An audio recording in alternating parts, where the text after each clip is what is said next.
Ancien tourneur et producteur, Jacques Garcia a posé ses valises en 2017 à Châtres-sur-Cher. L'organisation de concerts n'a pas de secret pour lui.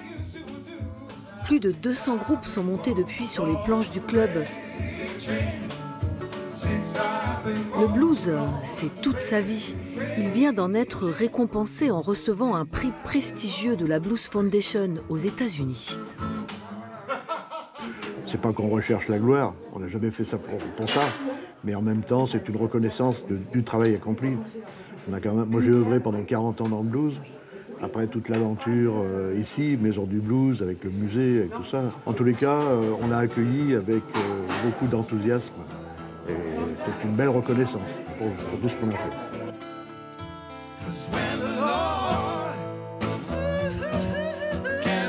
Ça reste une consécration dans le sens où il y en a eu 7 qui ont été remis cette année.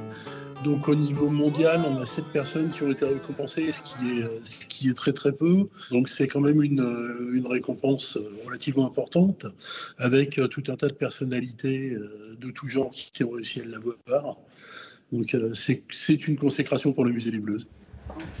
Alors, comment ça se passe en cuisine? Ça se passe très bien, ça chauffe. Ça mijote? Ça mijote, ça mijote. Bon. Jacques a été chercher son prix à Memphis avec sa femme, Anne-Marie, avec qui il partage bien plus que le plaisir de cuisiner.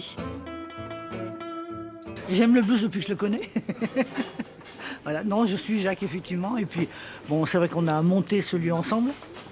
Et que bon, c'est vrai que maintenant, c'est une aventure commune, quoi. Voilà. Le prix est attribué à Jacques Garcia, il va aussi un peu à Anne-Marie, non? Oui, ouais. Alors je lui ai dit à la Blues Foundation, je leur ai dit qu'il fallait qu'ils changent le sous-titre. C'était Jacques et Anne-Marie, mais voilà. Bon, on a encore de l'évolution à faire. Ensemble, Anne-Marie et Jacques ont réuni au gré de leur voyage aux États-Unis une collection d'objets dans un musée du blues unique en Europe. Il s'est enrichi récemment d'un nouvel espace. Ça présente tous les artistes français ou gens importants dans le blues qui ont débuté, comme Jean-Jacques Milteau, Paul Person, Bill Derem. Et on est content, par exemple, de présenter cette guitare qui a appartenu à Bill Derem, qui date de 1970. Au détour d'affiches de concerts emblématiques, de pochettes de disques, les guitares des grands du blues s'exposent comme des trésors. Celle de l'américain Johnny Shine, toute dernière acquisition, illumine les souvenirs de Jacques. Alors ce qu'il faut savoir, c'est qu'on a fait la dernière tournée de Johnny Shine en 1989, il est mort en 92. Et ça a été un très grand souvenir pour moi, cette rencontre. Donc on est très très heureux d'avoir cette guitare ici, c'est vraiment la pièce maîtresse aujourd'hui du musée.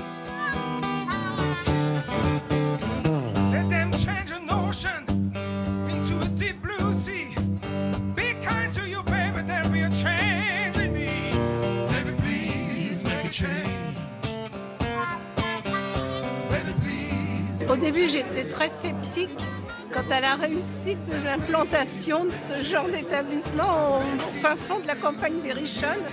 Ça me paraissait un pari vraiment osé.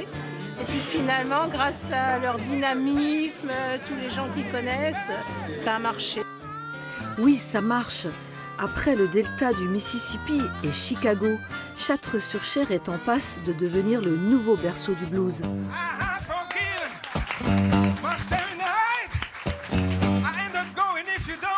Share!